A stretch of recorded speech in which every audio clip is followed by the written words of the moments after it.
Hello, Guardians, and welcome to Destiny Reset, Episode 53. This podcast is about anything and everything related to Destiny the game. If you love playing Destiny as much as we do, you're in the right place. This reset, we say Happy Bungie Day to you all, Moments of Triumph return, and we welcome back friend of the Derp fam, IgKnight, to have some in-depth PvP discussion.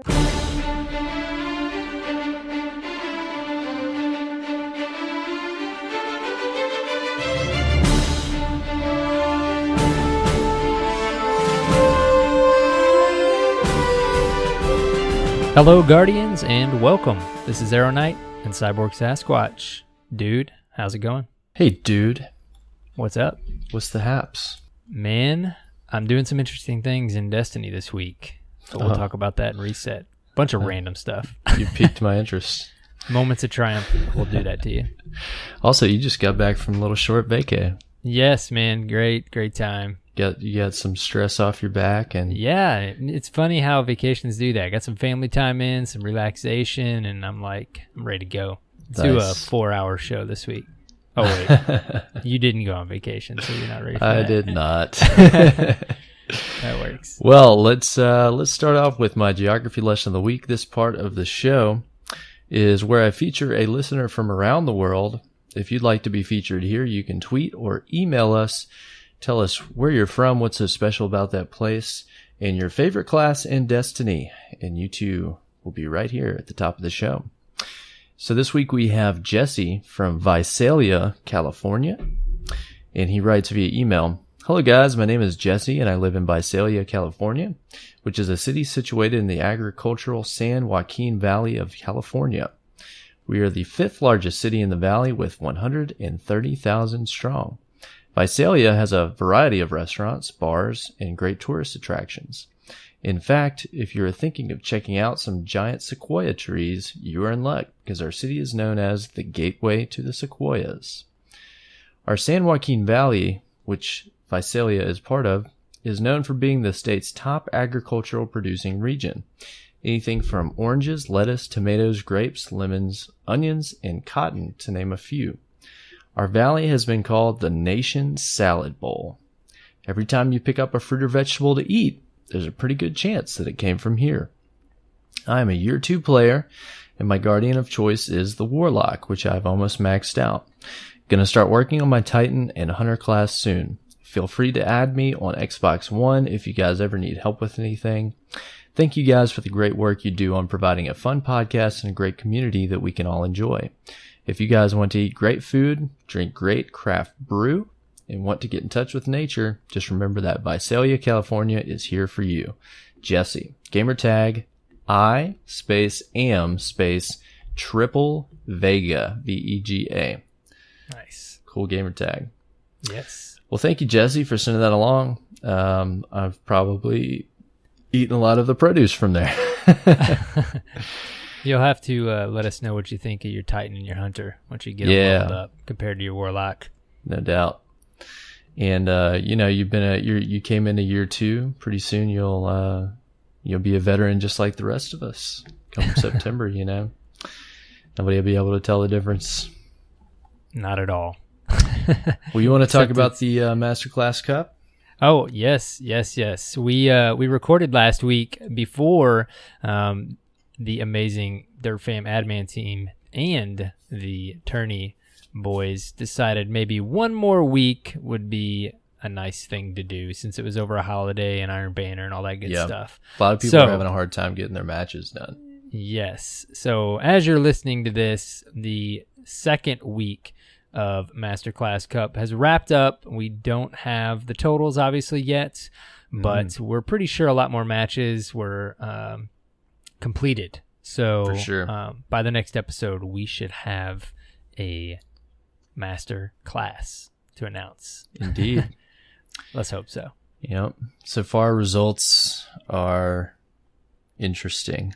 Yeah, it's funny to see people are trying to tally it up, unofficial total in the channel on Discord, and it's cool to see, man, because they gotta be pretty close. Yeah. So it's gonna be interesting to see who's gonna have those non-annoying and or annoying, depending on where it lands, bragging rights for the rest of 2000. 16 and part of 17. All I know is that it's unlikely I will have to say specific things on the show that I put on the line. Nice. The way things are looking right now. Well, that works. But big shout out to Holden Court, Des Raven, Unique, and of course Joe Meaden for managing this shindig and helping us get it together. Not easy. So yes, not at all. There's definitely a lot more moving parts than I even expected for this tournament. Thank you guys so much. Yep. We also wanted to do a little clarification. Last week, I told you Scorio's name wrong. He is the Derp Fam Guardian that is hosting a Derp Fam Midwest reunion. We'll tell you more details on that. Check the announcements last week. It's going to be, I believe, October... Tell me again. 14th and 15th? Yes, October 14th, 15th, and 16th. Pull my calendar up here. So if you want very specific details, check out the announcements of last week's show. We will, of course, mention it again before then. But his name across both consoles and Discord is Scorio70. S-C-O-R-E. Gotta get that 70 if you're going to find him. 70. Yes. Sorry about that, Scorio. My bad. So, yes. All right. And then, guys, we, of course, just want to put it out there. Our thoughts are with many that have been affected by a lot of senseless acts of violence, both at home and abroad in the past week. Yes. You know, everyone is sensitive to what's happening or trying to process it. You know, around the world, there's many things that are going on, and we just want to tell everybody out there that's listening, that's part of the fam, our thoughts and prayers are with you that are affected in these times. Definitely. Mm-hmm. So, on a more positive note, IgKnight, how was your reset? My reset, man, it was interesting. They dropped Moments of Triumph on us. Yeah. And we're going to talk about that in the news, but I didn't have it completed, man. So I was doing some random stuff this reset.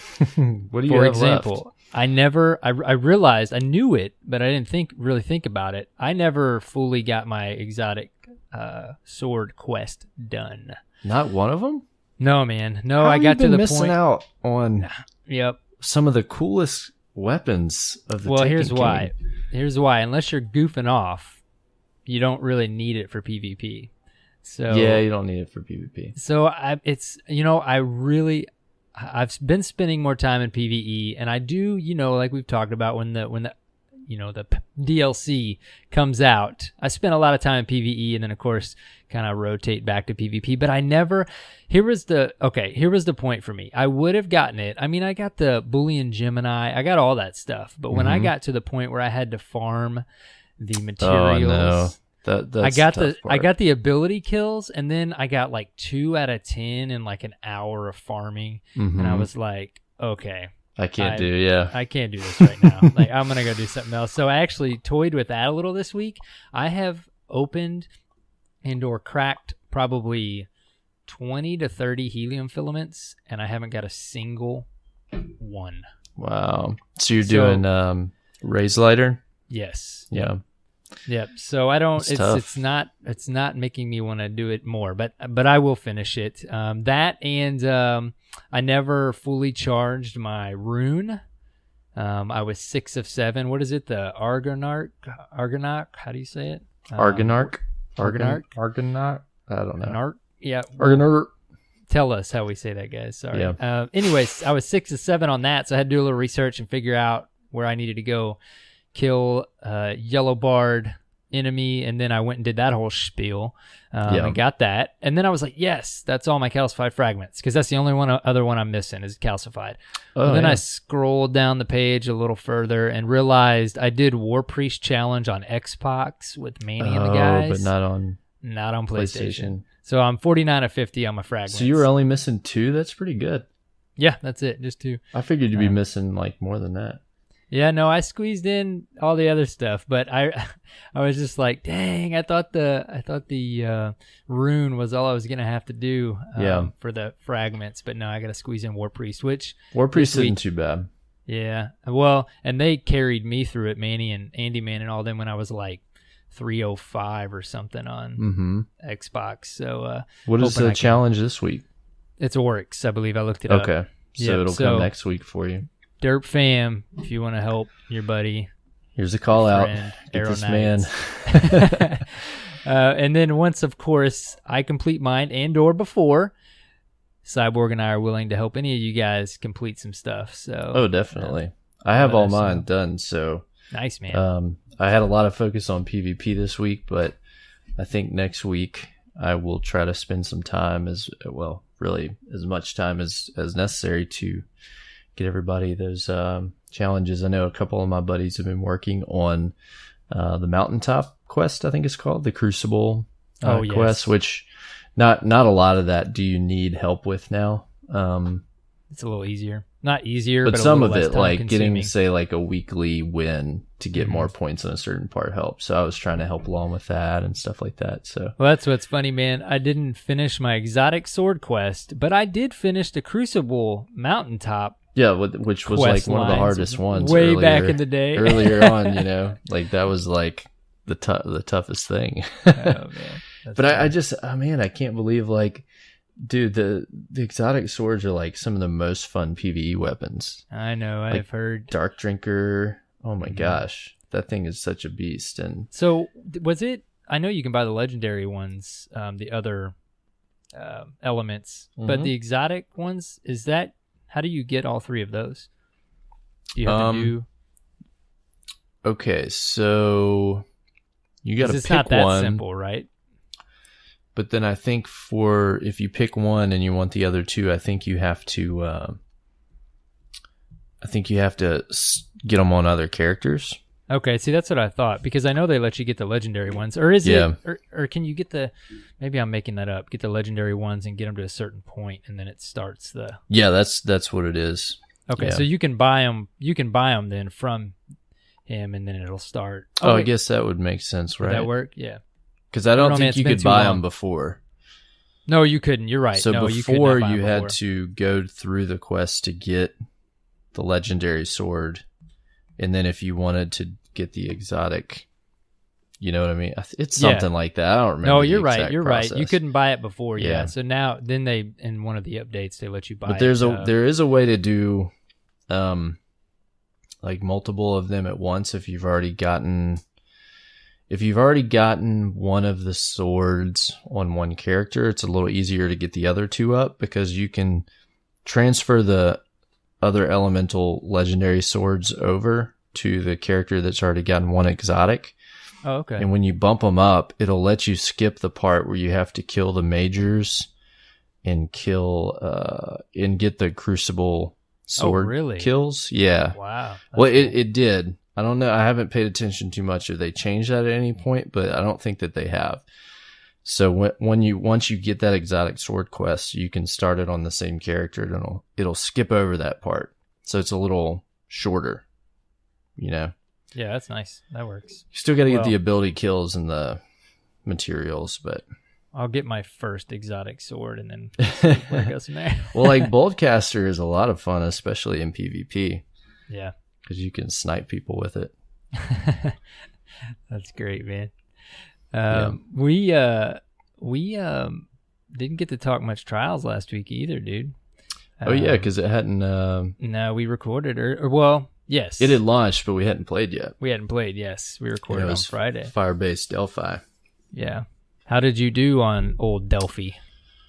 I'm trying to remember because this was the week before. I feel like we played. Yeah, we did play. I played again with Peterson. Didn't you stream? Scorio. I think you streamed. Yeah. Yeah, I think I was playing Friday night like you were. Mm-hmm. I don't know. We did something and we played. We didn't get a lighthouse, but it was fun. Yeah, we didn't either, man. That's that map. I posted a video on my YouTube channel. I don't know what it is about that map, but I've had some 1v3s on that map, and it's I don't know if it's the lanes or what that help out when you're by yourself, but those lanes also do not help out in any way. It's like Exodus Blue. Yeah. You don't know like where, and then it messes with your mind on map awareness and radar awareness, and it's just I don't know. It's a tough map, man. We tried a strategy that last time that map came around, and I think I might have played it with you and them's tattoos. I think so, yeah. And we were running across a team that would just go to the cap point every time. And so we tried that strategy for many games and had some success with it when we were patient. Like, I even made the mistake, and I was like, okay, everybody be patient, and then I ran out the door. I do the same thing, Because I saw a tick, and I got bloodthirsty. And happens to all I of us. really should have had the kill, but they dropped on me. And but it's a good strategy when it comes back around. If you're having a hard time in Horseshoe or outside or wherever it is, just run to the back cap point area, and they have to come through an opening. That's what gives you the advantage if you're there first. Yep. The only way that they can come through without you noticing is if they come through that back hallway. But you can, it's so long. I mean, it's like a kill tunnel. So they either have to come through one of the openable doors, the downstairs door, or the upstairs entry, which is basically a death wish if you're paying attention. So it helps. What happens is they come in one at a time, and you're able to pick them off. Yeah, it's just like no matter where you go on that map, it like Exodus Blue. There's so many places you can get shot from, but even worse than Exodus Blue, there's so many different layers to the map that like the radar just messes with you sometimes. You don't know if they're coming from underneath, if they're outside underneath, or if they're in the same room as you. Yeah, but it's fun. It's a fun map. Equally as difficult is Widow's Court, which is this week. That map, man, That map, I really like that map. I've always liked it. But in Trials, it tests it. I mean, it really tests its ability to be a fun map because it just turns into so many sniper lanes, that you either avoid or you just hit them head on and you try to get the first pick. But then even if you get the first pick, you can't really take advantage of it because by the time you get over to that first pick of that orb, the timer, even the new timers, they're up, and they've probably popped the res. So I don't know. It's all about flanking on that map. There's a lot of 2 snipe, 1 shotgun, seems like.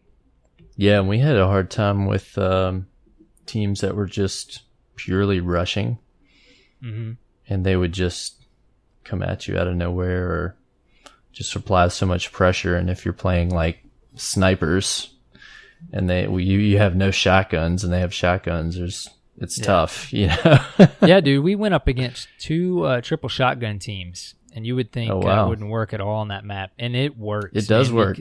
Oh my gosh, they just rush, and even if you're expecting it, you probably don't have a shotgun out. At least not everybody on your team, so the counter is already difficult. And it worked. I don't know. We went up against 2 teams, and it was one. I think we maybe won 1 round, and then the second time it was a sweaty match, but we ended up losing.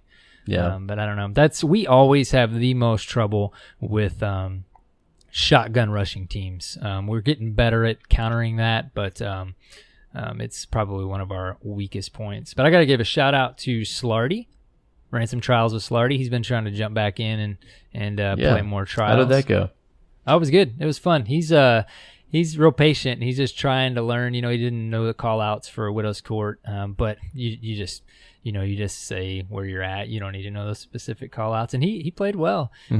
He's going to jump back in quite a bit more, I think. And then we played with Kinslayer too, which we've played with before, but it was a good time, man. Yeah, I got to play with Joe and Darth one night. Joe, man, he was doing some mean like 1v2s, 1v3s. Nice. Was he fusion still, or is he? He was doing his rotation thing where nice. He just rotates through weapons. The ABCs of Destiny weapons. I couldn't believe he was doing it in trials, but I just rolled with it. That's funny, man. And then I got to play with Fugly and Peterson last night and had a good time. Very cool. And Fugglebug. Yeah, good old Fugglebug. Giving hugs. Anytime I mention a hug to somebody in Discord, I almost always at Fugglebug. You gotta tag him. We had a good time playing. I got an amazing kill. It was round 3, and it was heavy. And let's see, we were on the back spawn meaning we spawn like up where A point is, right? Mm-hmm. And I was going to go rush the downstairs heavy, and they stuck around at our heavy on the backfield and ended up fighting with them, and nobody came to get theirs. So I pulled heavy, and I'm running up the stairs. I'm like, guys, they didn't get any heavy, over here. And all of a sudden I realized they're dead. And I turn the corner and I ADS with truth, and I look, and all 3 of the guys are sitting there pulling the heavy, and I pull the trigger, man. and I continue aiming down sights to make sure it tracks. Boom, triple kill. Nice. With a rocket. Nice. It was so great, man, because you don't get a lot of those. Awesome. No, that's very cool, man. That reminds me of how unbalanced Widow's Court is. It's one of those maps. More and more, I'm becoming like Terry, where I don't want any. I want all symmetrical maps for trials, man. Right.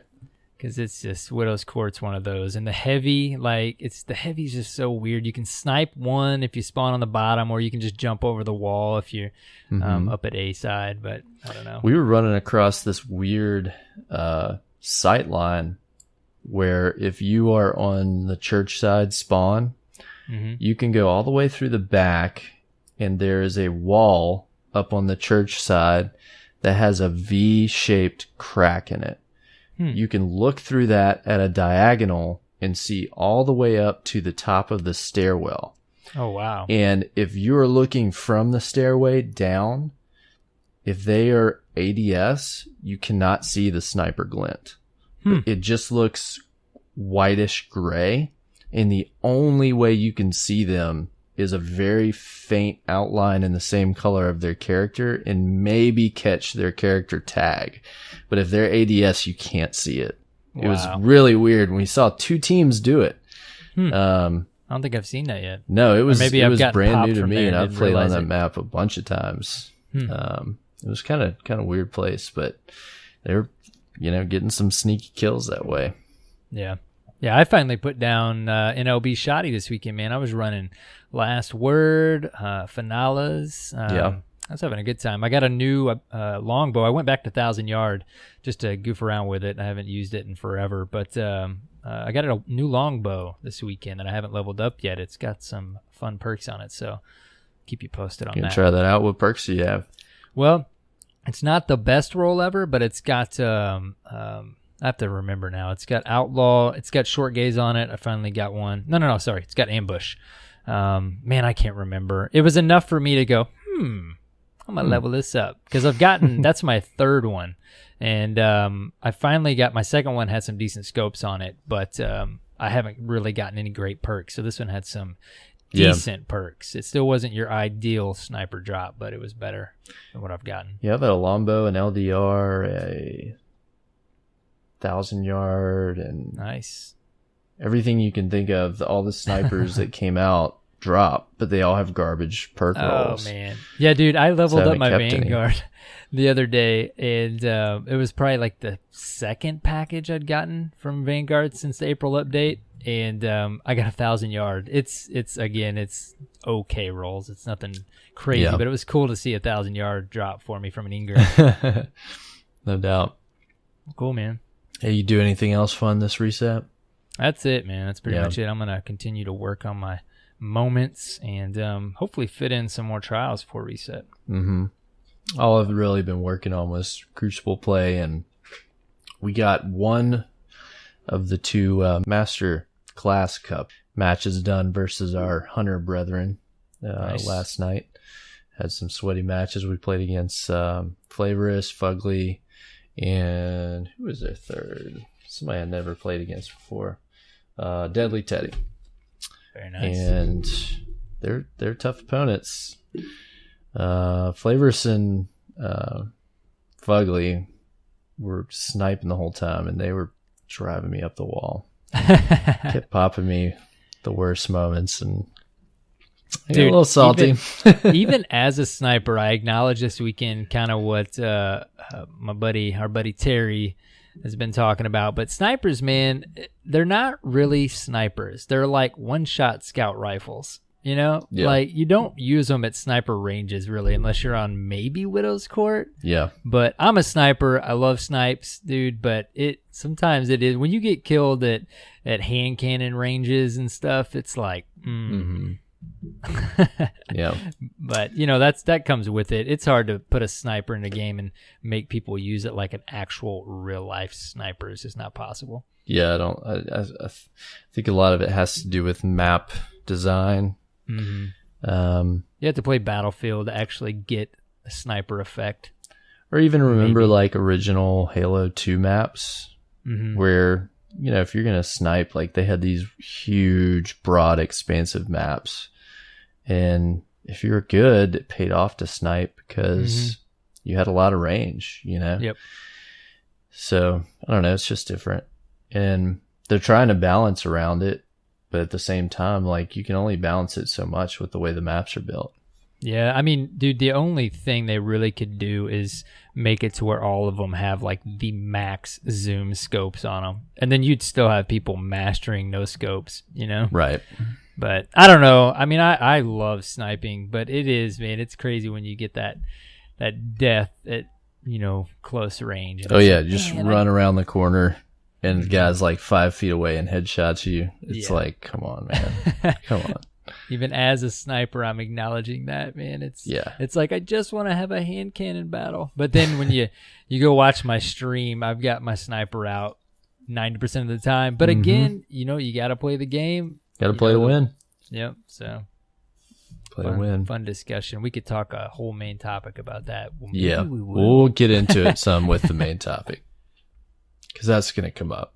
Yes. Berserk was selling Mida this week. Great gun to grab. Yes. If you don't have that. And I saw several people who had been without it for a while that picked it up. So that was a good gun that he sold there for once.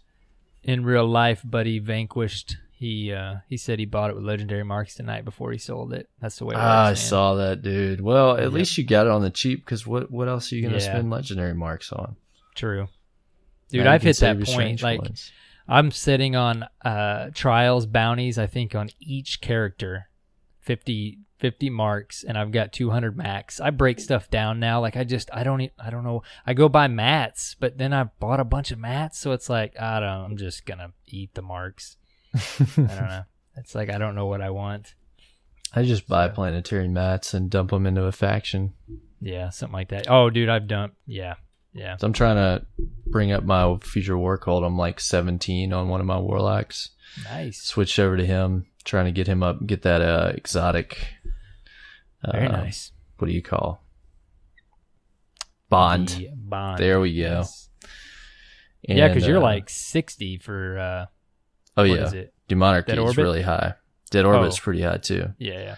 Yep. I've got both of those pretty far up, and I didn't really have any future war cult stuff, so I'm starting to get like ship and all the shaders and emblems and stuff. I'm like, oh, this is cool. Yeah, I still want that future war cult ship that we saw way back in the Taken King reveal. But I think I'm like 35, 40 on Dead Orbit. But now, you know, if you go to another faction, you can't wear your exotic Titan mark. I know. Which is just like, what? Sucks. Yeah, I remember Tattoo talking about that. So now I'm just like ranking up Dead Orbit, and I really don't need anything. I have the ships and everything. Mm-hmm. So, anyways, man, sounds like we did some stuff this reset. Yeah, we had some fun. We played some games. Well, let's get into some news. Let's do it. So we have a little matchmaking patch. Yeah. Cyborg. Well, there's been plenty of complaints about matchmaking, so it's good to see them still tinkering with that. My take on this is that it seems like they're playing around with some better connection-based matchmaking stuff. Maybe we'll get rid of the new green bar lagger. Well, and they ran this in just the control playlist, and if I remember correctly, they ran 3 separate tests for short periods this week, and I didn't either I wasn't available to play at the times they were doing it, or I forgot. Like the first night day they ran it, I forgot they were even doing it by the time I played that night, and I didn't get to test it. So I don't know what the overall feeling of it was about the changes, but they started it on Wednesday, July 6th. Derek Carroll, in a quick little blog, was essentially recounting that players at the extreme ends of the skill curve should see shorter matchmaking times. So either you're, at the novice level or you're at the top level. Those people should be seeing shorter times. And he mentioned connection quality is the primary search criteria. Went on to say the changes we're implementing will make playlists more responsive to the overall composition of the player population. As matchmaking times shorten, you may encounter players across a wider range of skill, i.e., more focused on connection-based matchmaking than skill-based. I was really excited to see this, and I was going to make it a point to jump on, and I did one night, and I think I only fit in a couple games, and then I went on my moments splurge, so I haven't played enough to comment on it either, man. At the very least, they're working on Doing some progress, right? Good news. Well, moving on, we have to say to everyone listening, happy Bungie Day. Yes. That was July 7th. Happy Bungie Day. Yeah, we didn't get like a true this week at Bungie this week. We got a blog post about Bungie Day. And it's worth mentioning for anybody who's not familiar with it, Bungie Day was not invented by Bungie. It was created by the community 10 years ago. They're not celebrating themselves. Yeah, their whole point is they're celebrating the community on Bungie Day. And they always do some fun stuff about, Bungie and about the community and everything else. I was expecting some kind of video. They put up a pretty cool 25 years and 25 seconds video, which I liked. That was pretty cool. Yeah, I think what I'm going to order from the store is that really cool community created character poster. Yeah, they show that poster, and I spent like 5 minutes looking through and just looking for different characters. I was trying to see the pattern, like what made them decide the different armor or the classes. Or did you figure out anything? No. But it's pretty cool though. So I like it a lot. I'm not typically into the whole I don't even know what you call it, like the bobblehead look, or like the. There's so many different kinds I don't know of those what you out call now. this. Yeah, but I like the way that he put this together, and there's so many different characters. It looks really good. I like that poster a lot. I was thinking pretty hard about getting that. Sold out right now. Is it really? I'm waiting. I checked today. I'm waiting on it or the pins. Wow. Did the pins sell out? Slarty said they did. I haven't checked as of the last couple of days. I don't usually buy pins. Yeah, I'm not really into that. I'm trying to think. I actually want the Dias for Destiny, baby / the children's book. Yeah, children's book. That thing's really cool. Sale. But it was for sale, but now it's back up to $18, and after shipping, it's like 20 something. It's like, man. Yeah. But got to order something. Yep. Get that. So they had a big sale on Bungie, and they put up some new stuff. And if you bought in, I think the week time after this drop from Bungie Day, you get a unique emblem that looks pretty cool. A couple of the pins that were for sale have unique emblems. And I saw people, and you can't deny it, you're buying these pins that you would never buy just for the emblems that you wear. It's okay. No shame. They're cool emblems. I'm not going to lie. And then Moments of Triumphs, they did return, and they did it in a really cool way. I like the way that they rolled this out. It's a lot easier to do. They got a little book, just like the SRL book. It's very cool this way, man. And it tracks what you need. And as soon as you do a certain thing, we actually got some more rewards this year. So we had 2 shaders and 2 emblems that you could pick up. That was my first question in Discord was, do we get the rewards immediately? Right. We have to wait till September.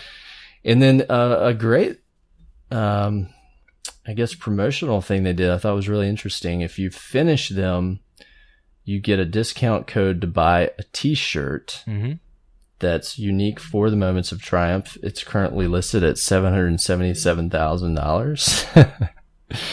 But if you finish them, you get a discount code. You can buy this shirt.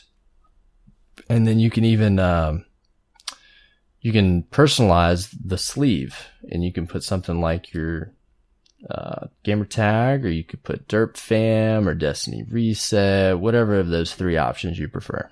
So cool. Yep. So I'm thinking hard about that. that shirt. Yeah. Yeah. I'm probably going to have to get that. I am remembering now, too, it's making that D is for Destiny children's book price a little bit better. Is there basically when you buy something, did they give us a time frame on that? Until July 13th. You get the 7 emblem, but then they also, every dollar we earn from your purchases goes to their Bungie Foundation, right? Yeah. Everything's going to Bungie Foundation right now. So, so that doesn't hurt. Gives you a nice reason to justify it with your wife. Yes. It is for charity. Yep. And so they had some really cool stuff available for sale and launch Moments of Triumphs. So, that's a go with everybody. So pretty fun day that launched there. Some fun stuff to work on in the next couple months. And, I've got all mine and got the new, shaders and emblems are pretty cool, but I am looking to help some other folks now. That's sure they get theirs. The Derp Fam Moments of Triumph Challenge. I still need that last emblem. As you know from Reset Talk, I've got a couple to work on, but let's all try to help the fam out and get them their rewards for Moments of Triumph. And before I forget, speaking of t-shirts, oh man, we did relaunch the Not only Derp did we Fam- relaunch. Yeah, we relaunched, and plenty of people still wanted to pick up their Derp Fam version 1.0 t-shirt. The fam is so amazing, dude. Yep, and we've sold about 21 more since then. If you need to pick up your shirt, if you couldn't do it before, or you forgot, or whatever the reason was, it's still available until I want to say the 13th. So even if you catch this episode, you've got another day on Tuesday to pick up a shirt if you need it. It's just teespring.com/Destiny Reset, right? That's the one. It's crazy, man, because when we were talking about it, I mean, you guys supporting us with that is so unbelievable. We were thinking like 30, maybe 30, maybe like we kind of joked around with 50, and we're like over 100 now. Yeah, man, it's awesome, and it's wonderful. It's really going to allow us to make sure we pay for a lot of the things that go behind this cast, and even be able to provide a little bit better quality on some fronts, and then beyond that to give back to ahead of time, like plan and know that we can do some things for the fam, give away some stuff, put together things that would cost money. It's kind of exciting, really. So we appreciate the support so much that you guys have been able to put together, and in return you got a pretty cool t-shirt. Yes. Yep, everybody seems to like it. We love getting in the pics. Keep sending the pics. No doubt. And speaking of t-shirts, Bungie is doing a pretty cool thing. I don't know if you caught this, but they are doing a t-shirt art contest right now. Ooh, aesthetic. Yeah, get in on that. Yeah, I think I tag him on that, but this is pretty cool, and I was kind of jealous because I wish I was like able to produce something like this right now, although I don't have the skills necessary. But they're going to pick 7 t-shirt designs, and those shirts that win will be put into production to be sold on bungiestore.com or welovefine.com, and those whose designs are chosen will actually earn a commission for every shirt sold. So that's pretty cool right there. Yeah, very cool. Actually be able to make some money on putting together an awesome design. And they're also going to win a merchandise prize pack. So there's some cool stuff and cool incentive to do this. If you're out there and you're listening, you want to do this, you can resubmit or submit new art to the Bungie Creations page, and put that up there, and people will vote just like they do now. So that's cool stuff, man. If anybody out there in the Derp fam or listener of the show puts something up, be sure to tweet us, so we can retweet it out to the fam and let them vote on what they like. Definitely love it. Good stuff, man. Love it. So you ready to talk with our good buddy, good old pal, IgKnight? IgKnight is on the show. Get hype. Friend of the show, and can't wait to talk to him, man. We've got a great topic ahead, so let's go ahead and queue up our interview with him.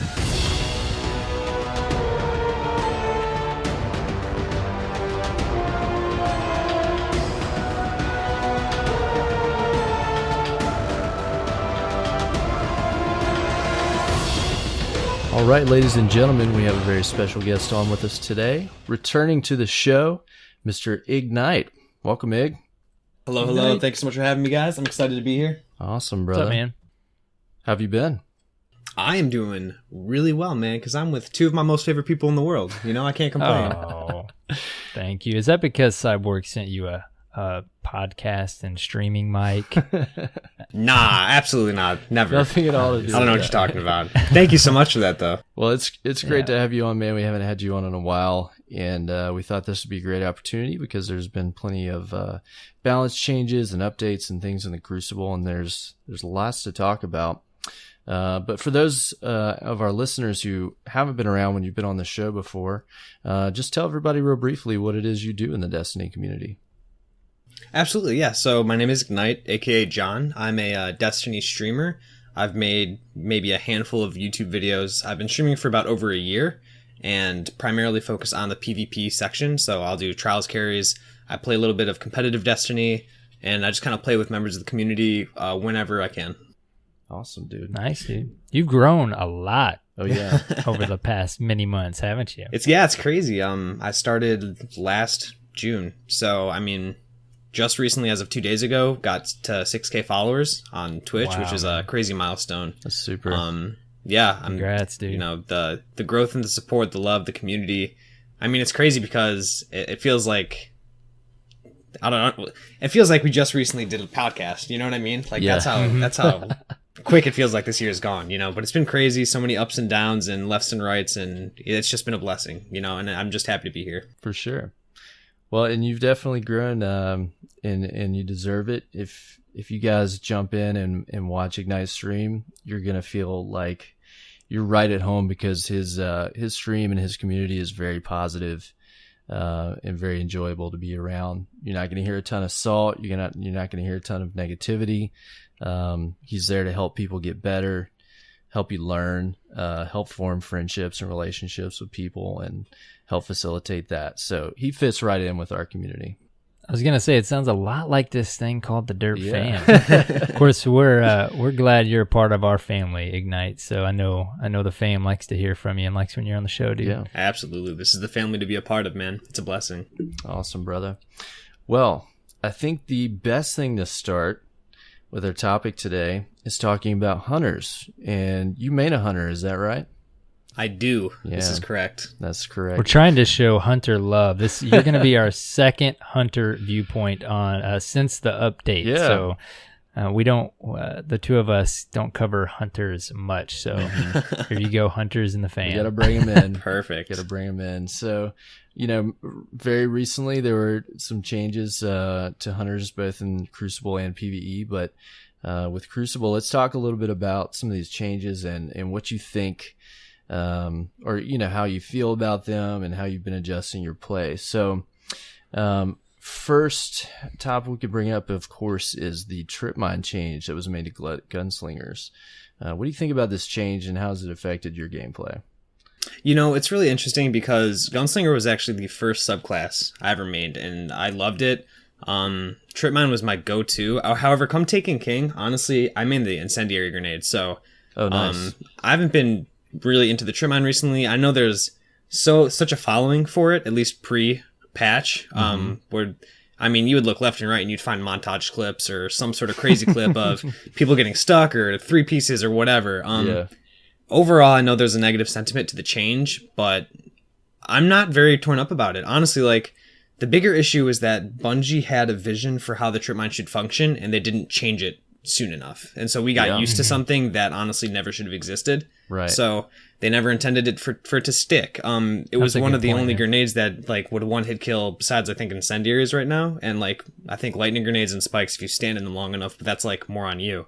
So like besides that, you know, I think Bungie says they function in a way that they envision them to. Then we need to understand that like the game is going in the right direction in terms of like how Bungie's been hoping for it to be. And it just sucks that it took so long, honestly. And it's like a lot of people are used to how it was. And that's a hard thing to kind of navigate through now. But at the end of the day, you know, if it is where it's meant to be now, then we need to understand that like this is what we should be used to. And, you know, it's just a psychological hindsight thing, in my opinion. So, yeah.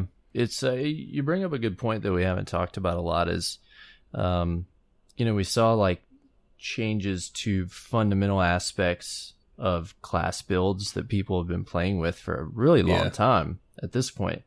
Year and a half, almost 2 years, and a lot of stuff becomes kind of second nature, and it kind of becomes built into your play style, and you do stuff without thinking about it. And then, you just have these changes that fundamentally can change a portion of that gameplay. And how do you change that in your brain? How do you? It's always painful when your favorite class gets a massive change. Yeah, and I hate to say it, but sometimes I feel a little bit bad when I see a hunter and he tries to unicorn me and it just bounces off, and I'm like, oh, that poor guy. Like he didn't think about it, but he was trying to stick me, Hey, at the end of the day, man, you got to just say it's not meant for that. That's on them, Right.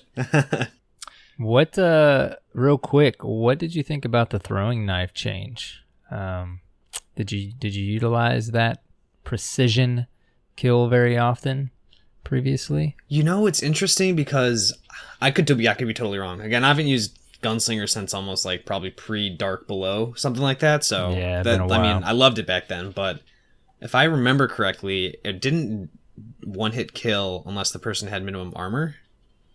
Right. And I think the throwing knife was always such a fun thing. Like, it really kind of changed the way that you could play, and it really complemented almost a passive play style in order, like, ways of playing patiently and baiting people and making them push you and capitalizing on lanes and doors and all that kind of stuff. And again, I just kind of make peace, and maybe I'd be more biased if I used it now, but yeah, true. It's just that, if it's not intended to do that, and to me, from a competitive standpoint especially, is it feels like they're really trying to like level the playing field, and it gives you more freedom in terms of like even how you build. And I'm going to go a little bit like nerd here in terms of like competitive Destiny or sweats and stuff like that, and like trip mines and like throwing knives and how that stuff worked really were one of the biggest reasons that you could never run like an agility build. Mm-hmm. You always had to do max armor and max recovery, and max armor was just so you could survive a trip mine. Right. Now that you don't need max armor in order to like survive a trip mine, you have a lot more freedom to like use parts of the game that like you are not used to using, So that's something that's really like interesting and freeing, and it lets you get to test things, and you really get to look at like how important is armor now, and what can we do with agility, and how does that impact your gameplay, and how does it complement you. So like that's exciting to me, because like the more options that it provides, as well as the more of a level playing field it provides, like amongst characters and what you're using, like is something that I'm a fan of. Yeah, there is so much depth that can be had there instead of just focusing, mainly focusing on intellect, discipline, and strength. Yeah, when you get into that whole armor versus agility builds, and then, combining it with armor, yeah, you're right. You could totally nerd out on that. Bunch of different builds. Yeah, that's part of the game, man. You got to be a little bit of a nerd. We see gun nerds, and we see armor nerds and build nerds. There's all types. I always keep a calculator in my fanny pack, so we're ready. You mean you don't have a calculator watch? Come on, dude. Man, you're such a scrub. Fanny pack's where it's at, man. Yeah. They're so practical. Let's talk a little bit about blade dancing. And I know that you main a Night Stalker, but I'm sure you've done some blade dancing in your day, right? Oh yeah, Trials came out, man. That's what me and my mother and my mother's brother and my cousin, like we were all, yeah. All blade dancers. Blade dance. Oh yeah. So there's not some major changes to how this the super works, but the changes that were made to mobility and how it consumes your super when you're not performing an attack, I think is a big part of how it changed how you can use Blade Dancer. What do you think about that? You're talking to a biased Night Stalker, so from my opinion, I like it a lot.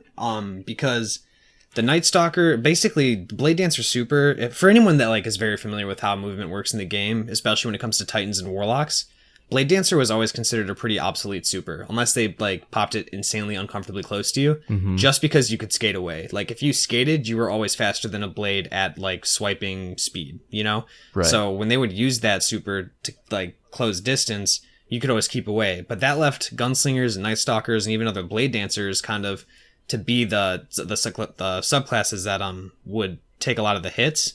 So really challenging blade dancers to be more selective of how they use it. allows that super to be used less carelessly. So I like it personally because as a Night Stalker, I don't feel like I'm kind of the slowest one. I always tell my friends, it's like, I don't need to be the fastest. I just need to be faster than you. You know what I mean? And so like now it's kind of like I can get away with it on a more frequent basis, more or less within reason. But if they're not popping it close to me, then I have a chance of getting away, which is always a good feeling. But, I know it has to be pretty aggravating to people who are so used to being able to use that as a movement feature as opposed to just a offensive feature. Yeah, and I'm finding personally that I'm having a lot more success escaping because you can run even on the lowest amount of agility with a warlock. You can run away from that for a certain period of time before they catch up. Exactly. But if they're using that and they're not getting kills in between, they're going to run out of that super a lot quicker.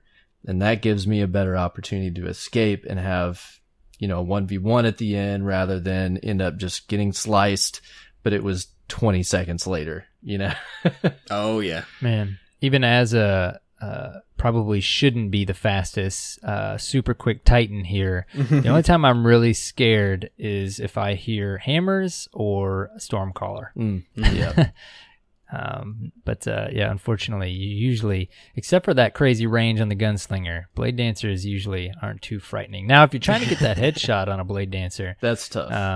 That's pretty tough. Yeah. Absolutely. Mm-hmm.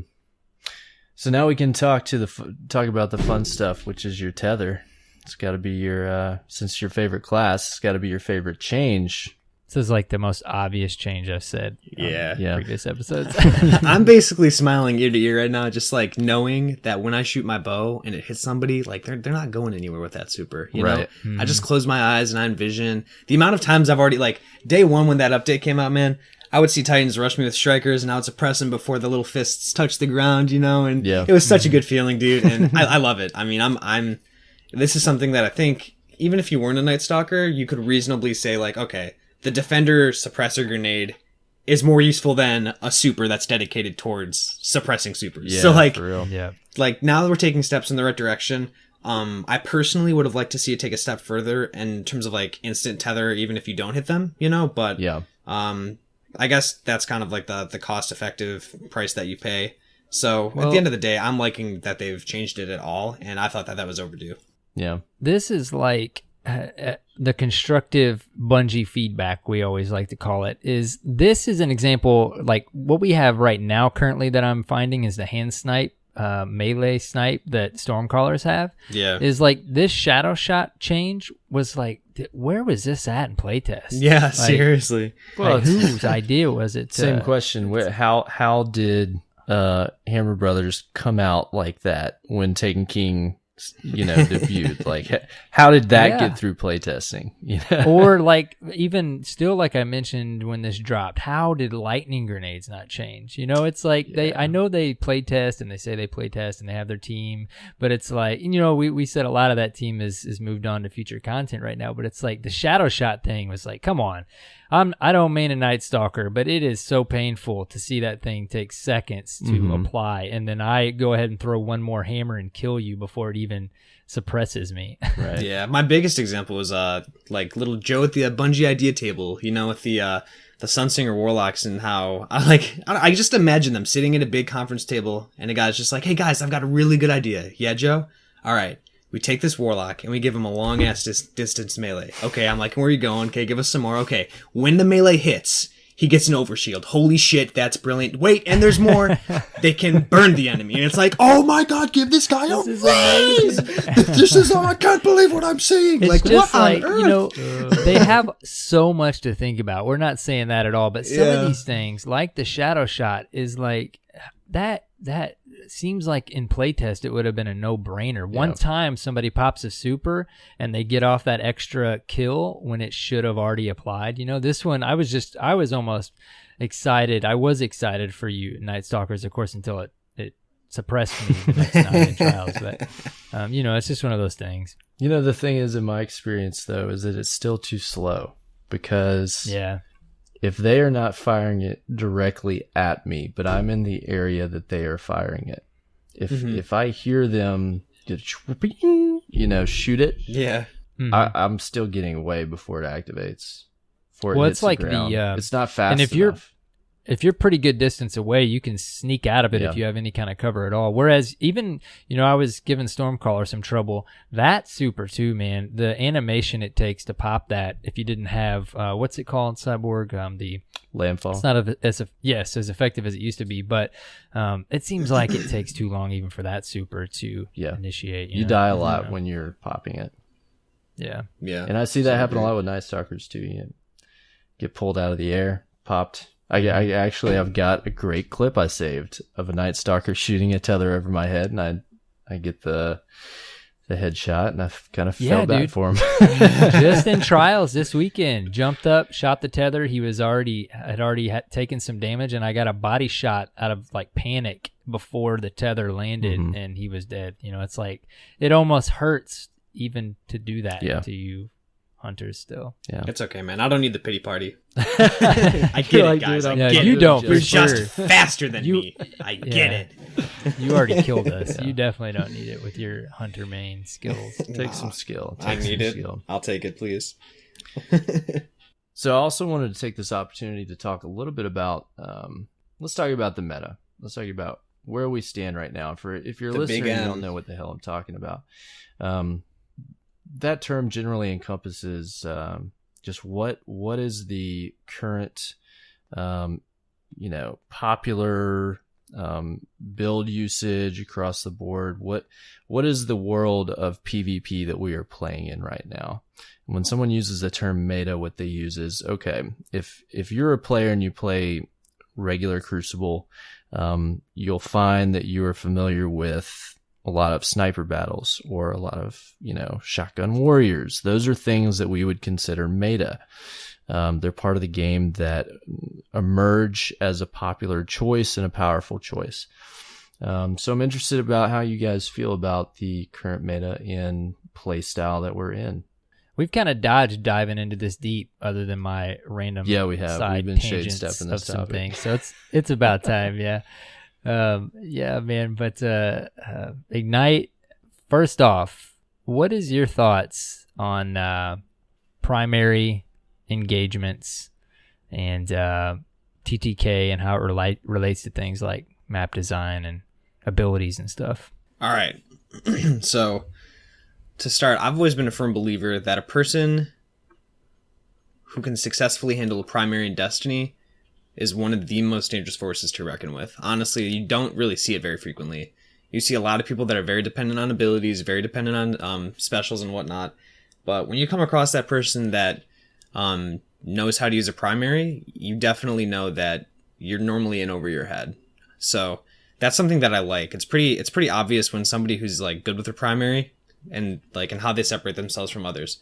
I will say it's pretty clear that maps are designed towards special weapons. And I don't think that's a surprising thing. I think that if you were to even argue that primary maps were designed towards primary weapons, you would just say but what is the range of primary efficacy related to?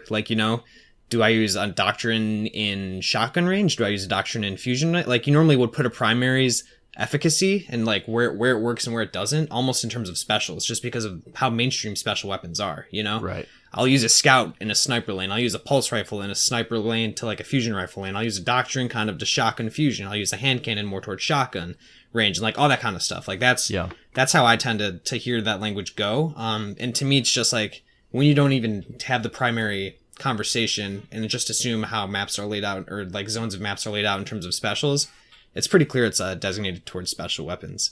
So I think that's interesting. And then, I don't know, do you want me to kind of go towards talking about what primaries are working, or do you want me to talk more about abilities? Well, whatever you are interested in talking about. Because this is such they a want to hear topic, what you think. This is one of those things where I'm just going to start getting scattered and it'll be I want to talk about this, but I'm talking about that and I'm going to forget about this, but I'll try to do the best I can. Yeah, so I honestly do think that the meta as of right now is probably as balanced as we've seen it. I personally like it. I think a lot of people struggle. Why is that? I think a lot of people struggle because we are so used to the amount of imbalance that happened and how easy certain circumstances were. Like, and I've talked about this to wit's end, and I just think it's so psychologically ingrained in us. Like, take year 1, House of Wolves, we were able to use hand cannons to fight scouts, we were able to use hand cannons to fight auto rifles, we used hand cannons to fight snipers, we used hand cannons to fight shotguns, we used hand cannons to fight whatever we wanted, you know? Bungie took a major hit to those, and basically, like, you almost need to take, like, a ruler and put that right overhead, like, put that on the top of your desk, and then, like, almost take all the weapons that are, or the weapon archetypes in Bungie, and, like, lay them in order in terms of, like, what range they're useful. Right. The hard thing is like hand cannons are still really good, and people don't understand that, other than like Last Word and Hawkmoon occasionally and whatnot. And, I mean, Thorn is still pretty good too, but like the thing is people were so used to what they were able to do that they're still using that gun in the way they think it works. And then when they realize it doesn't work that way, they just assume that it sucks, which isn't true at all. It's just that you're not using it right. You know what I mean? So that's kind of the issue that I see, is that we're just it's so ingrained in us how certain things function in the reality that we call Destiny that it makes it really hard for us to kind of adjust, which is why, for example, I think scouts and pulse rifles are very effective, because it's not hard to keep things at a pretty far distance. And, you know, if someone with a hand cannon thinks he can shoot it, he can like fire at you from a higher or a farther distance and succeed, he'll pay the price quickly. He's going to want to use a scout or a pulse rifle, because then he knows he'll be able to compete, and it's not going to be as hard as trying to figure out, oh, do I need to get closer? Should I be further away? Do I need more, like all that kind of stuff, right? You know, that's the same thing, in my opinion. That's probably been one of the biggest issues with auto rifles, because auto rifles is like, you need to be close to a scout but far away from a hand cannon, and like if each battle or one-on-one is so dynamic with other players, it's hard to really discipline yourselves to always put yourself in a situation where your primary is in the best position against the other person's primary, you know? Yeah. So like the meta is definitely where I think it should be. It's just that it's so hard for us to re-internalize and evaluate what works where and how far. Mm-hmm. That's so huge with all players, including myself, man, is knowing, like we talked about with Bones on Crucible Radio, knowing when it's a night you just need to go to bed because it's not your Crucible night. It's so easy to blame the game and the weapon and something's not balanced. Yeah. Versus realizing your mistake, like you said, and this is the weapon you're using, you're not using it right. You know, you need to back up a bit. But do you think like the TTK right now is, I mean, basically kind of just said that you like the time frame we're looking at right now on primaries? I mean, do you think, I mean, rolling kind of into our other bullet point, sniping and shotguns, you know, sniping is a weird thing. Cyborg and I have talked about this before. Even as a sniper myself, you know, sniping in Destiny, even if you're on Widow's Court, is like a one-shot scout rifle or hand cannon, you know? So, I mean, do you think anything needs to be changed on a gun type like that if TTK is not going to change at all so that people use their primaries more? Do you think? I mean, how would you see, or like what would be your ideal change to a sniper? I think I'm having trouble understanding what you're trying to get out of me. Well, my thing is I main a sniper, and I love sniping. Only time I got a shotgun out is when I started using NLB.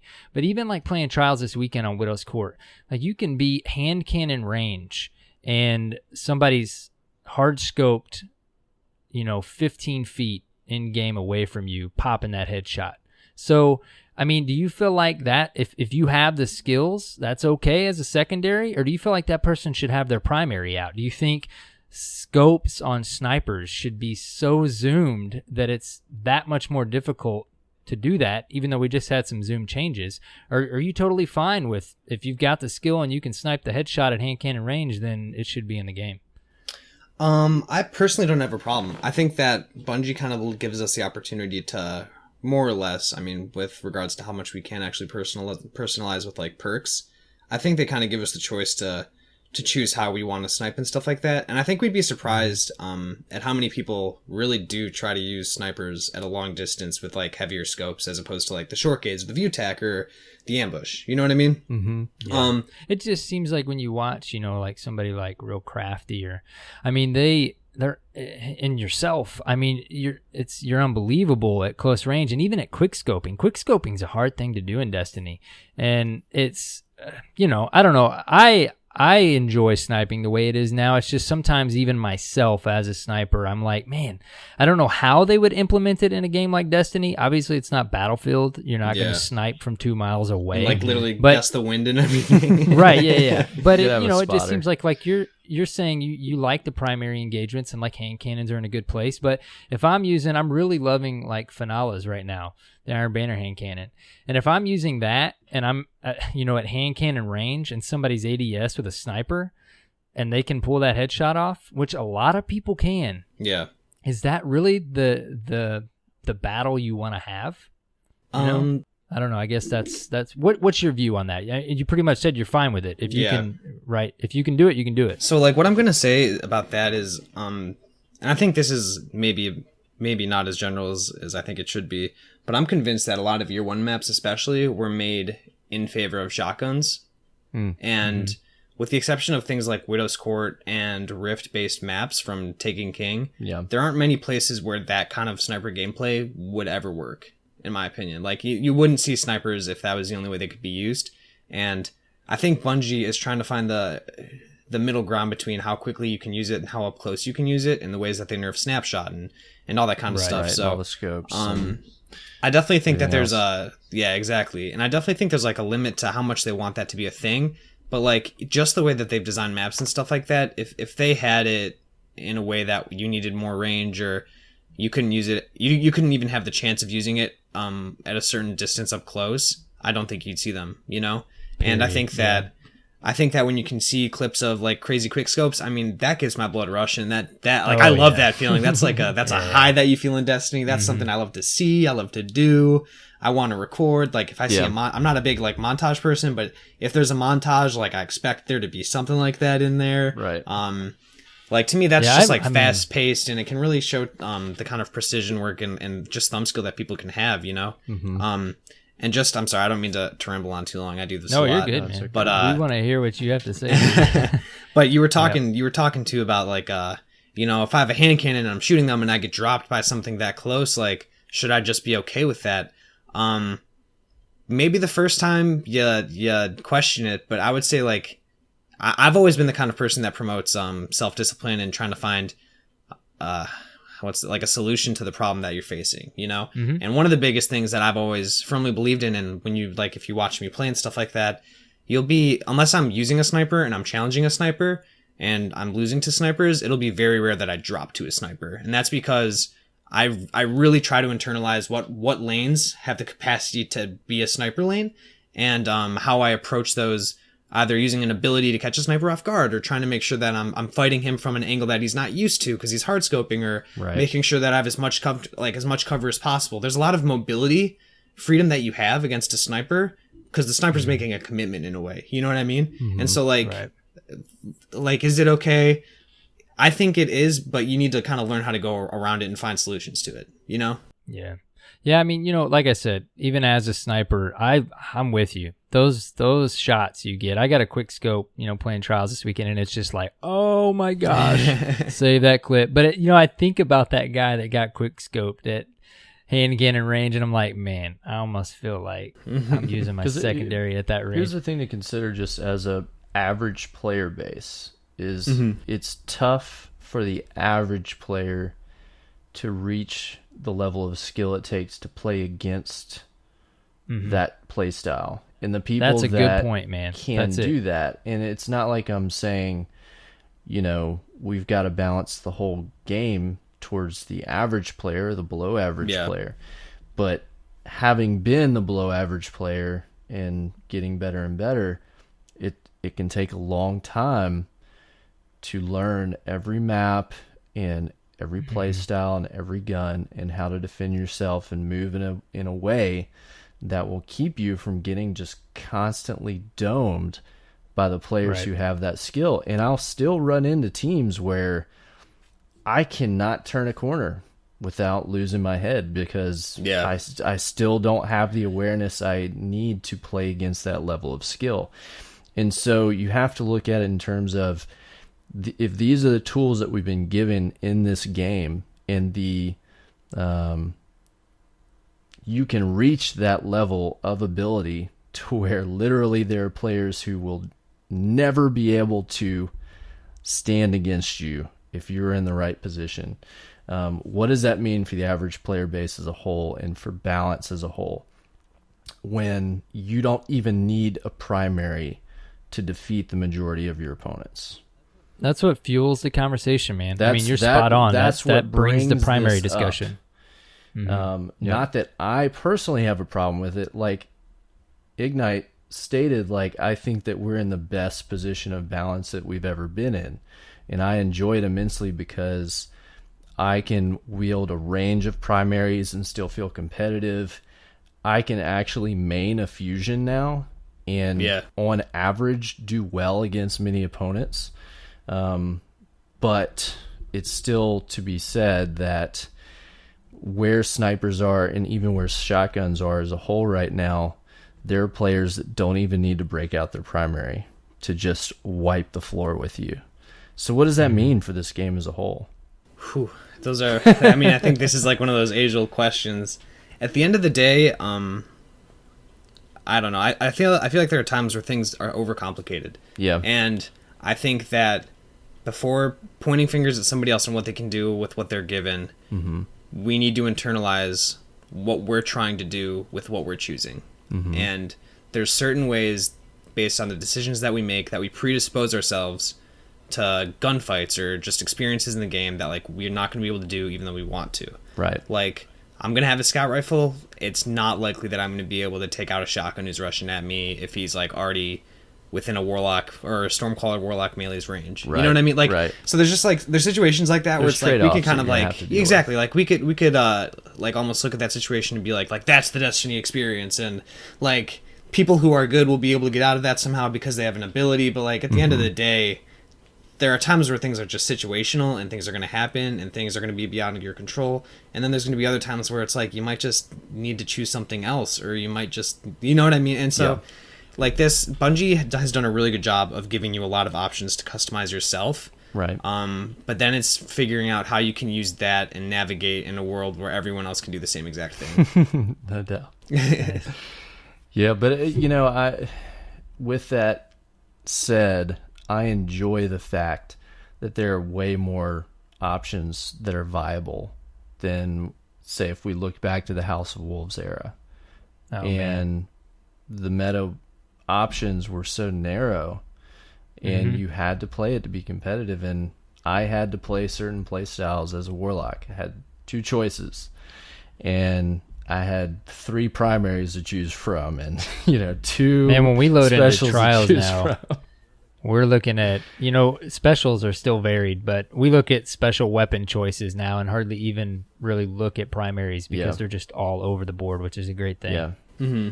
Yeah, I would say one of the biggest things you can do is, look at their special weapons, and it really will define how they play the map. Yeah. Yep. Well, without going too crazy in depth with this, I've brought this up on a couple episodes.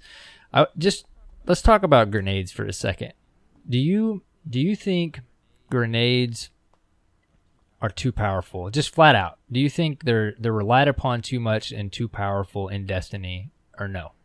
I think what's the problem with this game right now? Okay. I mean, I think that I don't think it even stops grenades. I think just abilities in general, because again, I come from like a competitive background where, you know, maybe you have things that function differently, but at the end of the day, they do the same damage, and like that's all across the board. And like I like the idea of having grenades that complement different play styles, but like when one grenade clearly just does better, you're gonna lean towards that. You know, like a lot of people as a Night Stalker will use the Void Wall, I think it is, but I'm telling you guys, if there's anybody in the DRP fam that uses a Night Stalker for like a day, try the spike grenade, because it destroys. Like it absolutely destroys, hands down. And people don't understand that, but like abilities really, like abilities, melees and grenades just skew the game in a way that, like, that's the big kind of gaping hole of unbalance or like disbalance or just lack of balance. And I think that's something that just needs to be reanalyzed. Well, grenades, I mean, that basically, they negate our entire conversation up to this point, because like they change the fight that you're about to have in so many ways. And if you're not using them, you're not using the meta properly right now. And you know, I've mentioned, like, you know, in Call of Duty, if you're not standing on, at least back in the day, if you weren't standing on a grenade, you're not going to die from the grenade. Mm-hmm. And in Destiny, it's not only if you're not you don't have to be standing on it, but you also better not re-enter that area for several seconds. And like many streamers have said, and other you know, high-level players, you better lead with your an engagement with a grenade.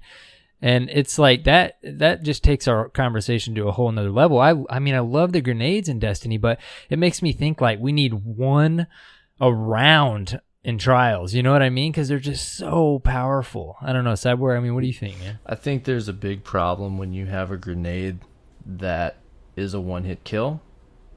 For instance, fusion grenades. I mean, there's not a lot of people that use them, but I guarantee you that's the next big thing to start pissing people off.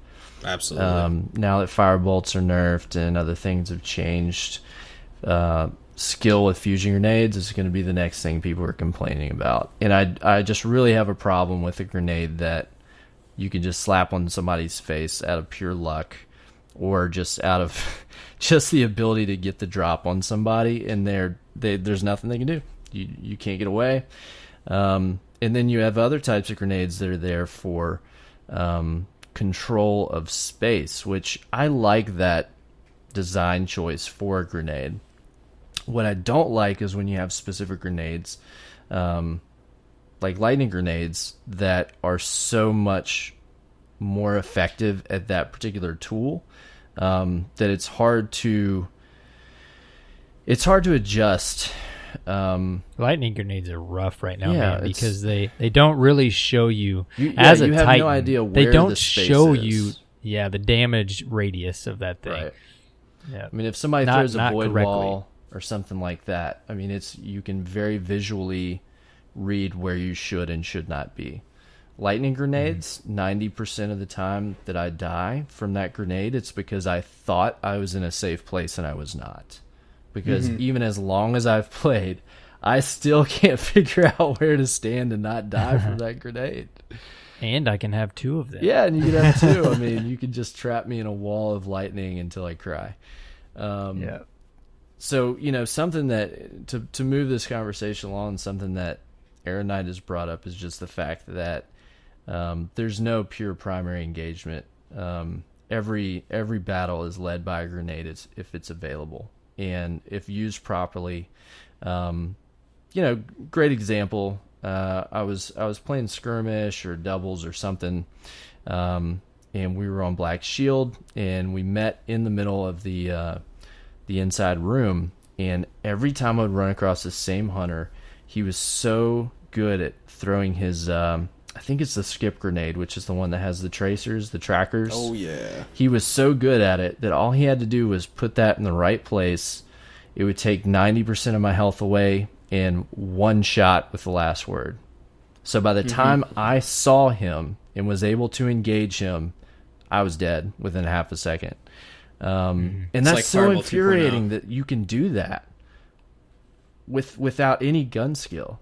You know, that's what's frustrating, is there's some skill involved in placing the grenade and using the right the right play styles. And I'm not trying to demean how he was playing, because he's playing to win, but just the fact that option exists is frustrating to me. I think part of the reason I've enjoyed over the last 2-3 months my NLB shoddy loadout is because both of my options are one-shot kills if done properly. So I don't have to. It took me a while to figure that out, but if I'm on point, a grenade is out of the question, because hopefully I've already killed them, or I've killed them and I'm running away from their grenade. Yeah. But I don't know, man. It's so easy. I say this about movie critics all the time. You know, it seems like they go into movies a lot, and it's so natural as a human to focus on what you don't like. And I mean, there is a lot, I think we can all three agree, that we're loving about the Crucible right now.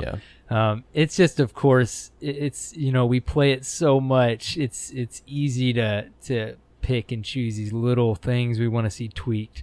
But I think, I mean, kind of like you were trying to hit on, as we were jumping into this topic, overall, I mean, we all agree. I mean, Crucible is in a pretty cool place right now. Yeah, I would agree. Yeah. I'm having fun. There could be arguments that I've had more fun or less fun in other times, but I can get a more consistent experience right now with more options at my disposal, which I think is great. We always, and of course Ig's right in there with it, we play this game a lot. So we've got everything under the magnifying glass, and we are analyzing it and if we approve or not. One thing that I've seen some players have a problem with is how primary time to kill stacks up against some of the mobility options that are out there. So I'm interested to see what you guys think about, because he brought up a great point. If you're a Titan and you can skate, you can cross a player's field of view in fewer frames than they can kill you with the best TTK. That is a fact. So if you can skate, you are faster than a primary can kill you. That's crazy. I see that as a problem. And Titans are supposed to be... Are they even supposed to be slower than Warlocks? I would imagine that as the tank, theoretically, yeah. As their... And the slowest is supposed to be the fastest, of course. Right. Hunters are supposed to have, and the hardest thing has always been hunters have never been able to max recovery or armor together, especially. So yeah. If you took my Titan skating away, I didn't even. I enjoy my Hunter and Warlock, but I didn't even switch off my Titan this weekend. I ran every passage, even after getting the rewards, on my Titan because it's just so fun to skate on that Titan. How do you guys feel like the different classes' mobility options stack up against each other? Do you see any class that's lacking or that is overpowered in their mobility options? What do you think, Ig? Go ahead, IgKnight.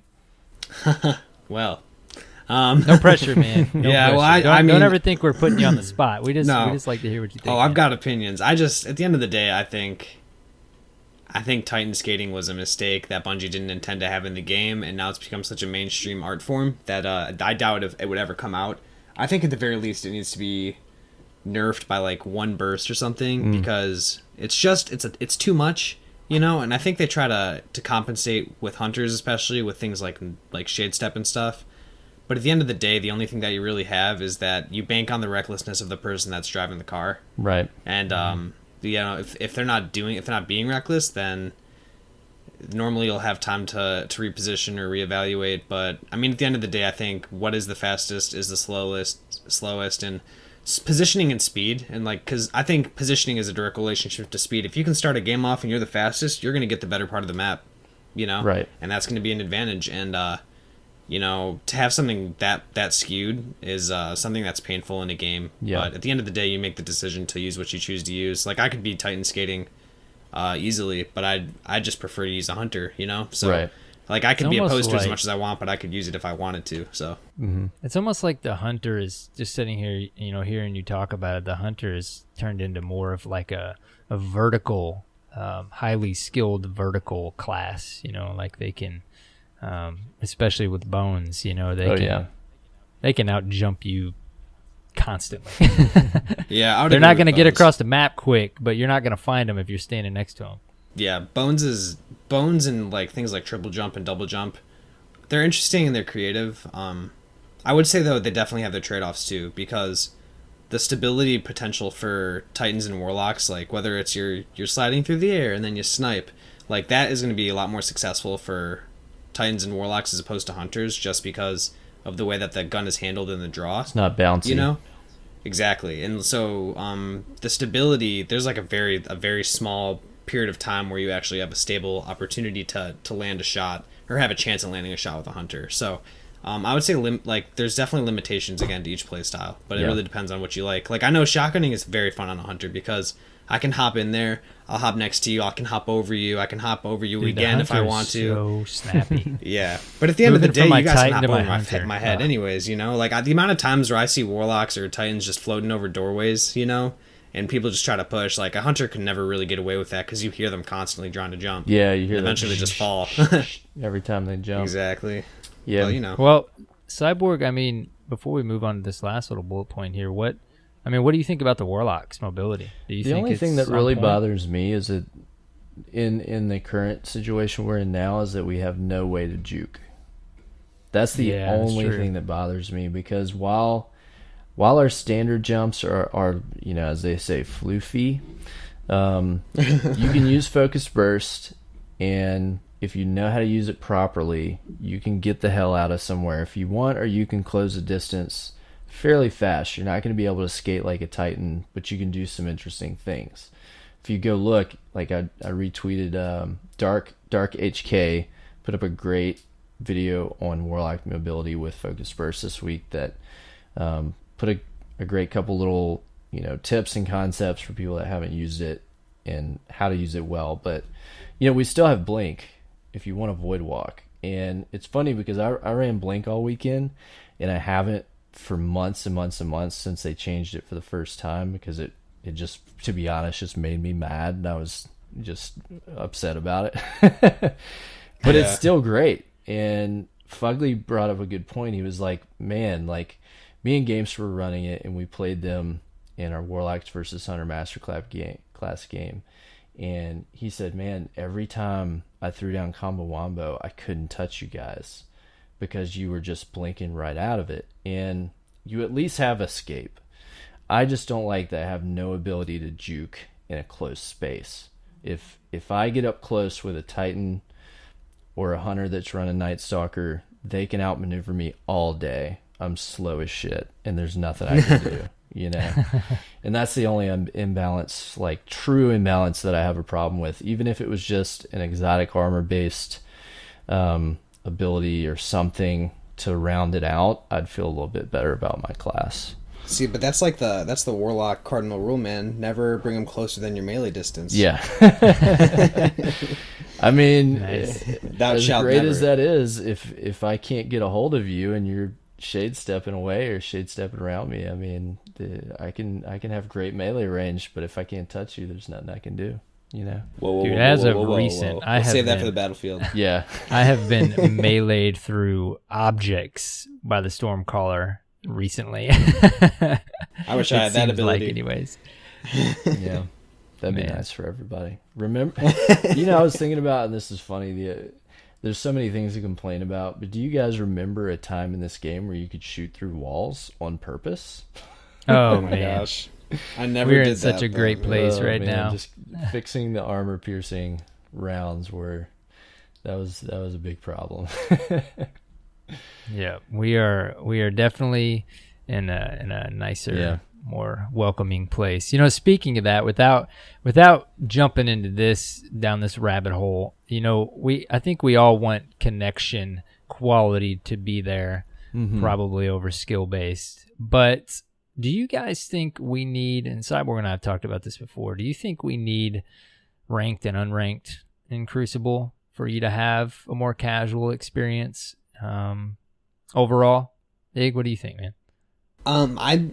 I would like that, but there are times where I want to get on and I really want to challenge myself and find ways where I can grow as a player. And if it's just connection based, I don't feel like I'm going to find that, except for like 1 out of every 100 or so engagements, you know?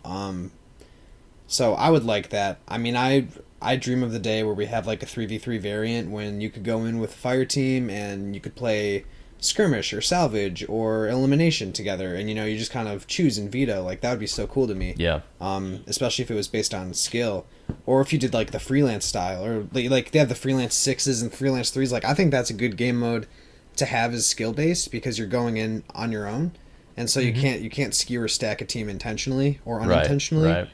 But I mean, until that's available, I would say connection should always be the priority. Yeah, I agree. So I really, really, really hope that we get some ranked playlists in the future.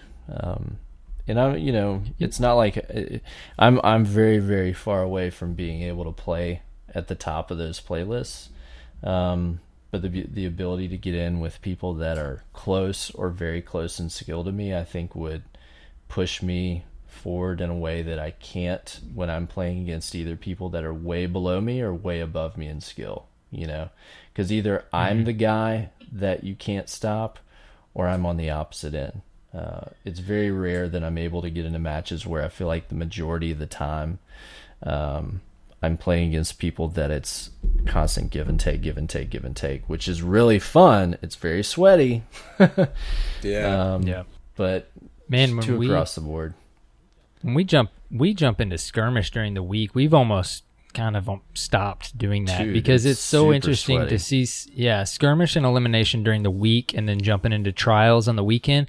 It's trials, and this is speaking from our viewpoint, but the first 4 matches of trials usually, skirmish matches are way sweatier than the first 2 matches. And I know skill based isn't in effect for trials, but it's just weird the way the matchmaking works out sometimes. And like you said, Cyborg, like I don't want to 5-0 every team. It's just sometimes when you jump on, maybe like when you play Halo or something, back in the day, you just kind of want to jump in and goof around, try some different stuff. And I think that's where people, they got to put on their A game, their A weapons, everything. They got to go in ready to fight. Yeah. They can't try anything they're else. Putting on that Ash Ketchum hat and they're already putting it backwards, man. They're getting ready. Right. Pikachu's charging that Thunderbolt.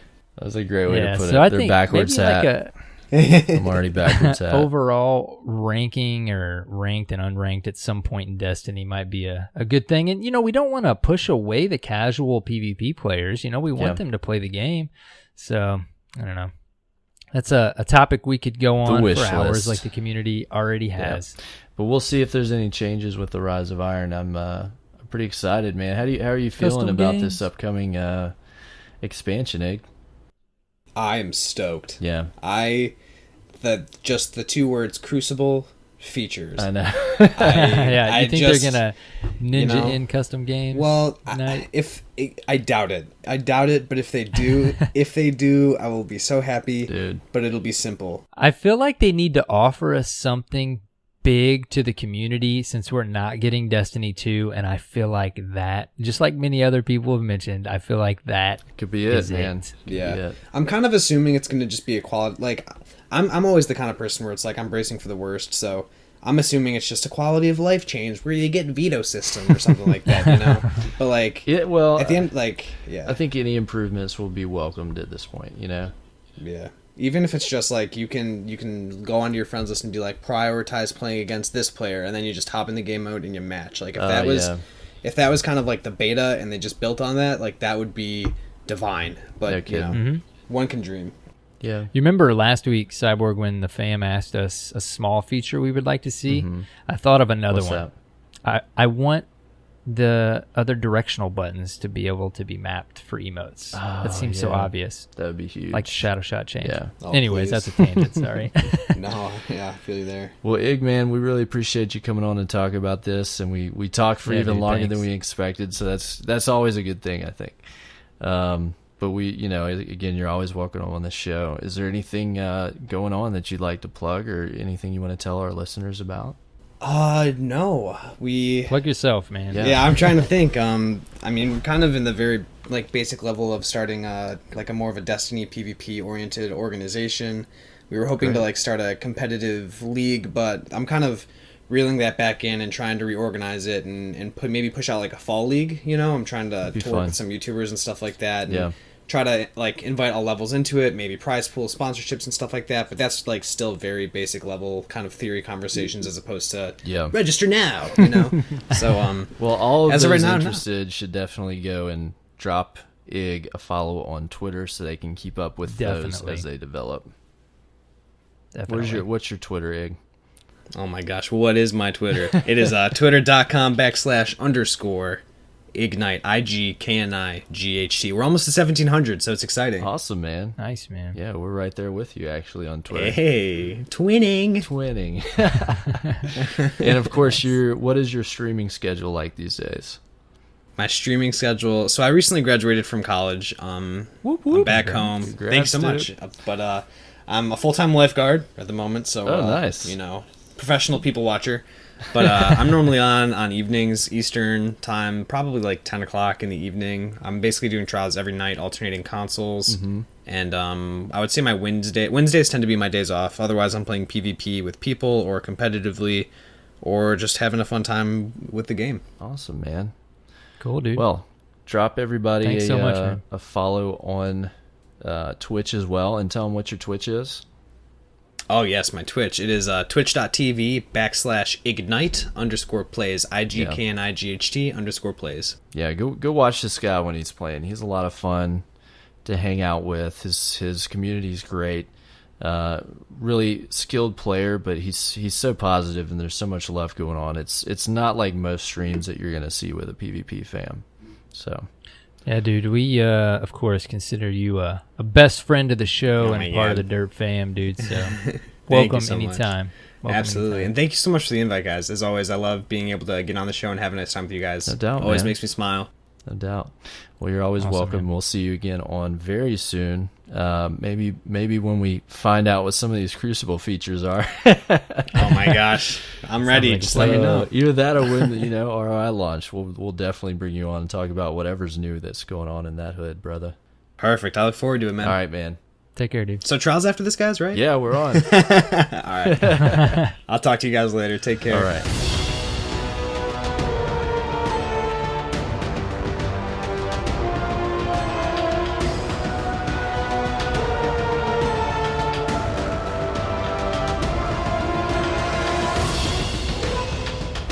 That was a great interview with IgKnight. I enjoyed it immensely. Love having him on to after we get these changes and updates, after they've settled in, and see what he thinks. He's always got such a positive opinion. I can't get him to complain about anything. No, it's not possible, man. That's why he fits in so well with the Derp fan. I know. Well, I think it's that time of the show. The feels? The feels time. Derp Time fan for some feels? Derp fan feels. I just instantly, ever since the year 1 episode, tears just start coming down the cheek. Oh my gosh. So many feels yet to express. Who do we have this week, man? Keeping it We going. have, keeping it on, our buddy Strategy God. He was just on for a geography lesson recently, and he was challenged last week, so let's take a listen to his smooch pipe. Hey Dirt Fam, Strategy God here. Some may know me as The Cursed, and Burning Wing. I'm moving to Days next week, so I will be bringing that aura of The Cursed with me. Thanks Blinker for the call out. For the record, Cyborg, Blinker is my real life brother.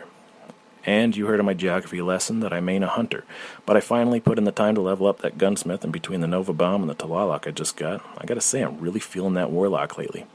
But maybe it's just a honeymoon phase kind of thing, I'll have to see. I just wanted to say thank you to the Dirt Fam for everything you do. When I joined, I was getting sick of getting kicked from LFG teams for not having certain weapon or max level. As someone with anxiety and those experiences piling on top of that, a community-based game like Destiny was starting to look like not the game for me. But I decided to put myself out there one more time and join the Dirt Fam. After all, I've been listening to the podcast for a few months already, and it sounded great. So to anyone who is apprehensive about joining our family, I have to say, do that trust fall. The Dirt Fam will be here to catch you, carry you if necessary, and teach you. Doesn't matter your age or light level. What's that? You're only 280? Come to my raid team with me. At least we'll have a good time. So thank you again to Cyborg Sasquatch and Arrow Knight for the great podcast, and the admins and ambassadors for being the great people you are. Especially the great Dirt Fam members I have played with that created an environment and experience that, while playing, allowed me to forget about my anxiety. So thank you all. Last but not least, I'm going to call out someone that I run with every now and then and don't recall being mentioned in the podcast yet. The Berg012, I'm challenging you. Strategy God, thank you so much for continuing the smooch pipes. We're so glad to hear those stories about you finding the Derp Fam, you guys finding the Derp Fam. It's unfortunate sometimes that LFGs and other things don't quite work out. Sometimes they do, but then you trickle across the Derp Fam, and you know you got a great home here. Yes. So Strategy calls out the Berg012. That's it. Your challenge, my friend. On you, man. Yep. So dial up that speak pipe.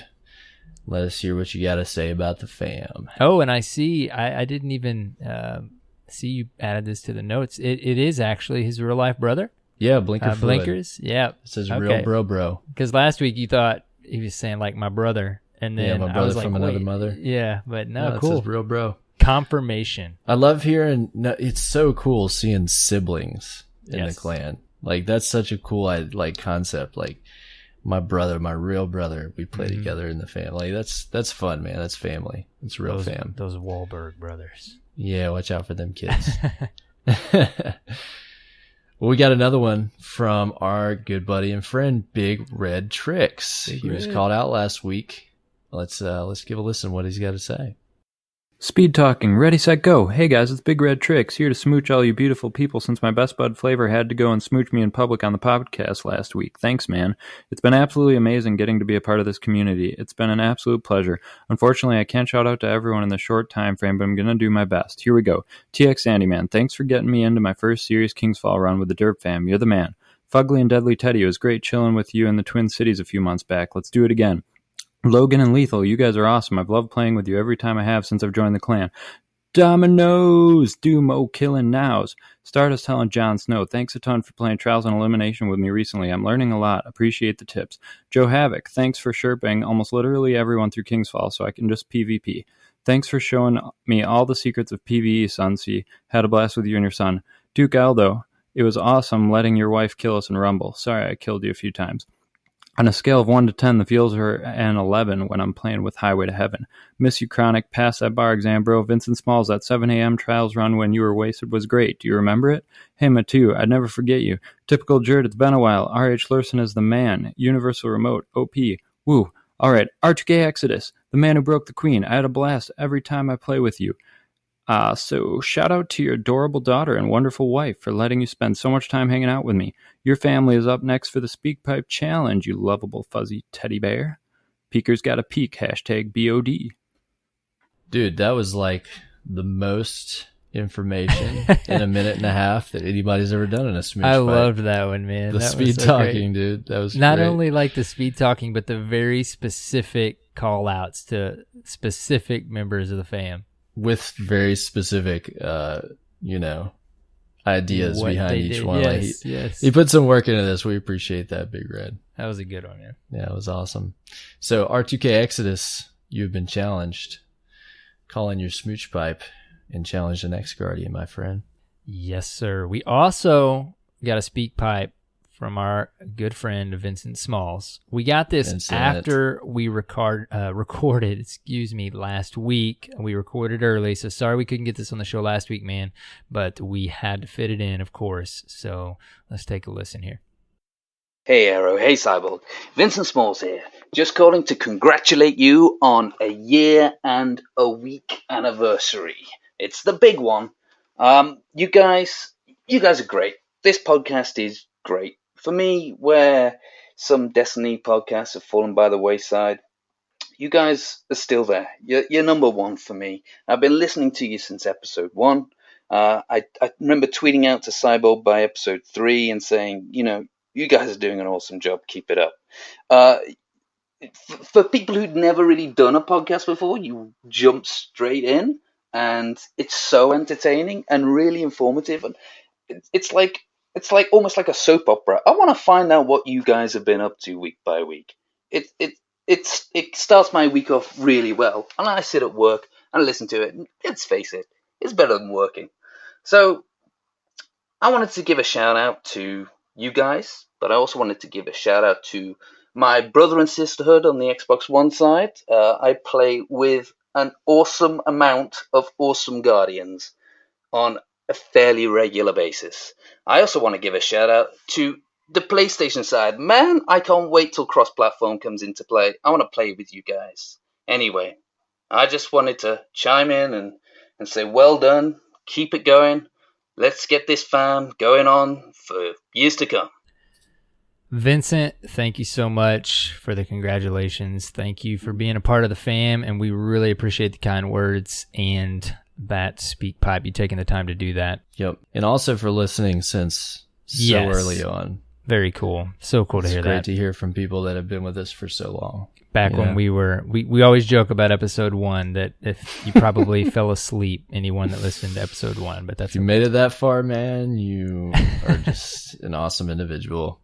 But Vince and I promised you that I would demonstrate, as relayed by your buddies and the Derp fam, that I somehow successfully can impersonate you. So here's what Vincent told me to say. I said, give me something that you said recently, and I'll do an impersonation. So what he said in his party was, how did he hit me from there? There's a mountain in the way. I love it. So that's my best Vincent Smalls impression. You may have to end the show with that again. I'll try. At the end of the show. Yeah. I'm Vincent Smalls. You guys are awesome. Arrow and Cyborg. I love it. Something like that. Well, we also got an email this week. Everybody's following the Speak Pipe train, Smooch Pipe train, but from legendary fan, shout out Feels, says, I had a blast playing Iron Banner with Sunsei and her awesome son on Sunday and learned a lot and had a great time playing some trials with Archimedes or Archimedes, depending on if you caught that episode. Archimedes. Archimedes. If you caught that episode inside Derp Fam Joke. And Roving War Beast. We played trials with Roving. He's your buddy over on Xbox. That's right. Those guys are awesome. Great times and good games as usual with the Derp Fam. Thank you very much for sending Thanks, that legendary fan. Appreciate it. Just forgive Arrow. He has issues with Archimedes' name. Yes. I have to bring it up every time now because if you can't laugh at yourself, man. Yes. You know. But glad to hear that you got matched up and had some fun times with people, man. It's always good hearing those shout outs. Keep sending the emails, guys. If you're not comfortable with a speak pipe, no big deal. Send us an email. We'll catch you an email. Well, fun show this week, man. I feel like we got a lot of great stuff out there, and can't wait for some of the upcoming shows over the summer, guys. We're gonna keep you entertained and continuing to get better with every episode. Till Rise of Iron. If we're gonna hold you over, guys. Got some guests lined up. Got some good stuff. Got some fun stuff ahead, so stay tuned, dude. Cyborg. Yes. I'm going to ask you first this week before you drop all our plugs. Where can they find you, man? You can find me at Cyborg Sasquatch on Twitter and on Twitch at twitch.tv/Cyborg Sasquatch. Thank you for all the followers. It's the real deal. Yeah, I've been doing some things here and there. So thank you guys for stopping in and hanging out a little bit, and for all the follows that have come in. It's great. It's always a good time with the Derp fam. Yeah. Oh, the streams, man. Even when you jump in and request Celine Dion, it's fun just hanging out with the fam while we play some Destiny. I need to jump into your stream sometime. I have been in a couple weeks. Been a little bit, but that's okay because we've just had less. Most Celine of the time, Dion. I've been playing while you were streaming, so I couldn't. Yep. As long as somebody requested it in my honor. They have done that. I can't tell you specifically who, but some of the fam has started it. And I will say, I don't remember if I mentioned this on the show, but we were trying to match up sweats one night, and it didn't happen for a little bit. I may have mentioned this, but it did. Somebody requested Celine Dion, and it worked the very next time. That's the trick. Yep. So Celine Dion makes the sweats work. Either that or I heard that when you launch, you're supposed to say nipples. Yes, that's the other thing. I don't know where that came from, but I have no clue. I still say launch, but most of the fam, I think, says they say nipples. Yeah. Well, since we're talking about Twitch, where can people find you, Arrowknight? You can find me on Twitch and YouTube, Arrowknight with a 0, and on Twitter, the Arrowknights with a 0. That's Where can they find us, dude? They can always find us. You can always find us listening at Destiny Reset on Twitter. Drop us a follow where we will keep you updated every day and throughout the week on what's going on in the world of Destiny and with the Derp fam. And you can find us on the World Wide Web at DestinyResetPodcast.com. That is your portal to all things Destiny Reset. If you would like to join the Derp fam, you can do so by going to our website, find the Bungie icon, click that, and be taken straight there. Yes, and find the forums and find our Discord chat link. And of course, thank you for the iTunes reviews, the Metal Mafia 88. We appreciate it. Nice. Thank you so much for the review. Yeah, thanks a lot. We always appreciate the iTunes reviews. It's a great way to put us out in front of more listeners so people can jump in those reviews and see what they're in for. And, you know, as always, the fam is up there showing everybody in the world how much they appreciate us. So we appreciate that. And if you have left a review on iTunes Store from other countries, thank you. We're talking right to you at this moment. It's so hard for us to switch stores and figure it out. But if you have and we haven't seen it or announced it, thank you guys so much. We appreciate that as well, of course. Yeah, absolutely. All right, dude. All right, man. Great episode. I feel like we have talked about a lot. We did it. Somehow we do it every week, I think. We're not, did it. Hopefully not boring people. I still see people listening, so I think we're doing okay. It's an okay thing. Yeah, it's good. It's good. All right, man. Well, of course, until next week, have fun playing Destiny and take care, Guardians. I don't understand how all these people keep finding us. I just, I play Destiny and I talk about it. And then there's a mountain in the way, but I still deal with it. Bits and smalls, everybody. I think he's going to be happy with that.